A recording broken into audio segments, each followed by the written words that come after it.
सुन अख्तर आज फिर यूसुफ किसी दोस्त के इस्तकबाल की तैयारी में मसरूफ है और फर्त मसर्रत में कुछ गुनगुना रहा है।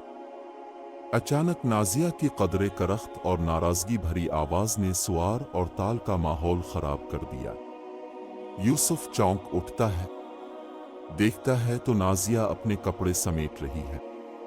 वो सवालिया नजरों से नाजिया की जानिब देखता है। तुम कहाँ जाने की तैयारी कर रही हो? अब अपने मर्तबे को बरकरार रुकई, मुआशरे और दोस्तों में अपने स्टेटस का ख्याल रुकई। मैंने कहाँ जाना है? जब अब 2 दिन के लिए घर नहीं होंगे तो बेहतर है मैं उम्मी के यहाँ चली जाऊंगी। नाजिया के लहजे में कदरे तंस और नाराजगी का मिला जला तासुर था।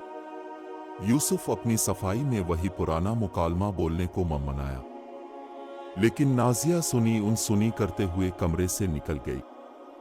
शायद वो मुकालमा अब इतना पुराना हो चुका था कि अपनी इफादियत खो चुका था। दरअसल दोनों की शादी को 5 साल हो चुके थे और यूसुफ की फितरत कुछ अजीब सी थी। वो मुआशरे और दोस्तों के माबैन अपना मर्तबा कायम रखने और अपनी तारीफें सुनने का ऐसा आदी था कि सारी तनख्वाह इस मकसद पर आड़ा देता था। 5 सालों में सिवाय 1-2 जोड़े कपड़ों के इसने नाजिया को हमेशा अच्छी शॉपिंग के सब्ज बाग ही दिखाए थे और वो अभी तक जहेज के कपड़े, जूते और कॉस्मेटिक्स इस्तेमाल कर रही थी।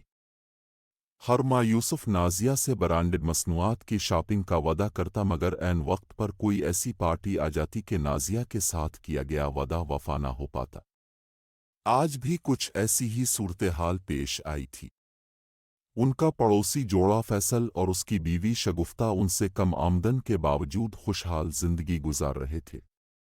यूसुफ हमेशा सोचता था, फैसल और शगुफ्ता भाभी पता नहीं कैसे अपने बजट की तंजीम करते हैं।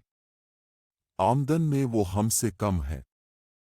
फैसल के दोस्त हैदराबाद से इस्लामाबाद अपने किसी काम के सिलसिले में आए तो उन्होंने सोचा क्योंकि फयाजी और सखावत के लिए मशहूर यूसुफ के पास से होते चलें। 2-3 रोज तक उन्होंने इस्लामाबाद क़याम किया और फैसल की महीने भर की कमाई अखराजात में सिर्फ हो गई। उनकी मुन्ह ज़बानी अपनी तारीफें सुनकर यूसुफ खुशी से खिल उठा। दोस्तों के अलविदा होने के बाद जब वो घर आया तो दरवाजे पर ताल्लु पड़ा देखकर चौंक अलिफाटे। इसकी पड़ोसन शगुफ्ता ने इसे चाबियों का गुच्छा थमाते हुए बताया, नाजिया अपने उम्मी अबू के घर चली गई है और ये चाबियां आपके लिए अमानत छोड़ गई है। यूसुफ ने घर खोला और अपने बेडरूम में आराम की गरज से लेट गया। यूसुफ को दिल ही दिल में नाजिया की फरमाइश पूरी न कर सकने का अफसोस होने लगा। वो जहन में मुख्तलिफ तरकीबें लड़ाने लगा। अचानक इसे अपने दोस्तों का ख्याल आया जिनके बाइस इसे ये दिन देखना पड़ा, और उनकी आजमाइश का भी आज से ज्यादा कीमती मौका शायद कोई ना हो। सबसे पहले अपने ही शहर में मुकीम दोस्त राशिद का नंबर मिलाया। जब उसने सारी सूरत हाल राशिद पर वाज़े की तो उसने निहायत सफाई से टाल दिया। यूसुफ जिगर, तुम्हें तो पता ही है तुम्हारी भाई को दिल की तकलीफ है। मुझे घर का सारा काम खुद ही करना पड़ता है। कभी भी अपने यार से माजरत न करता, गिर मजबूर न होता। इसके बाद यूसुफ ने सोचा क्यों न कुछ दिनों के लिए बोरियत और जहनी तनाव दूर करने के लिए हैदराबाद वाले दोस्तों के यहाँ चला जाऊं। ख्याल जहन में आते ही इसने झट से हैदराबाद में मुकीम दोस्त फ़हीम का नंबर मिलाया।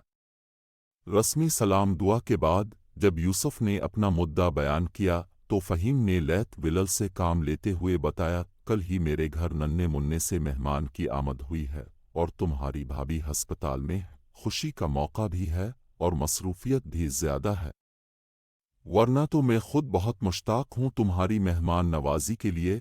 आखिर तुम्हारे बेपना एहसानात हैं मेरे ऊपर। बेहतर है इस दफ़ा तुम वसीम के यहाँ कराची चल जाओ, वो भी हमारा मुश्तरका दोस्त है। हाँ, अगली बार ज़रूर मुझे खिदमत का मौका देना। फ़हीम की इस कदर चर्ब ज़बानी से अगला घर दिखाने पर यूसुफ की गुमशुदा अक्ल काफ़ी हद तक ठिकाने आ गई। इसे पता भी न चला फैसल और शगुफ्ता कब से दरवाजे पर खड़े उसकी सारी बातें सुन रहे थे। ओसो सॉरी, आइए ना, अंदर आइए। अब लोग बाहर क्यों खड़े हो गए? फैसल बोला, यूसुफ भैया तुम्हें कहीं भी जाने की ज़रूरत नहीं। 1 महीने तक 3 वक्त का खाना तुम्हें हमारे घर से मिलेगा। मगर एक वदा करो यकुम पर तनख्वाह के बाद हमारे साथ नाजिया भाभी को मनाने जाओगे और उनसे किए गए तमाम वादे पूरे करोगे, आइंदा के लिए उनके हुकूक का ख्याल करोगे और यूं चर्ब ज़बान और निकम्मे दोस्तों पर पैसा बहाने की बजाय घर पे तवज्जो दोगे और झूठी शान और मर्तबे के चक्रों से बाहर निकल आओगे। यूसुफ ने फैसल की ताईद में सर हिला दिया, जैसे कह रहा हो वाकई हमसाया मा जाया होता है। वो घड़ी आन पहुंची जिसका सबको इंतज़ार था। यकम तारीख आगे यूसुफ को तनख्वाह मिल गई। छठी के बाद वो अपने हमसाया जोड़े के साथ नाजिया की उम्मी के घर रवाना हो। मामूली तकरार और सरजनिश के बाद यूसुफ की सास माँ ने नाजिया को उसके साथ भेजने पर आमादगी जाहिर कर दी। दरअसल शगुफ्ता ने फ़ोन पर नाजिया को सारी बात बता दी थी। चारों लोग बाजार गए। यूसुफ ने नाजिया को जी भर के शॉपिंग कर आई और घर आ गए। अगली सुबह जब फैसल और शगुफ्ता यूसुफ के घर आए तो क्या देखा कि नाजिया बर्तन धो रही है और यूसुफ उसकी मदद कर रहा है। यूसुफ को कामयाब जिंदगी का राज पता चल चुका था कि दुनिया में मर्द की सबसे बेहतरीन और वफादार दोस्त उसकी बीवी है और असल शान और मर्तबा बीवी के हुकूक पूरे करने के बाद ही मिलता है। पर सुकून जिंदगी के राज को समझाने के लिए इसने अपने पड़ोसी जोड़े को तशक्कुर आमेज नज़रों से देखा जो उनको शाम के खाने की उदत देने आए थे। हमारे मुआशरे में कितने ही ऐसे यूसुफ हैं जो ज़ाहिरी जा वहशम और शान व शौकत पर अपनी सारी कमाई सिर्फ कर देते हैं और ऐसे रिश्तों को नज़रअंदाज करते रहते हैं जिनके हुकूक पूरे करना उनका फ़र्ज़ होता है।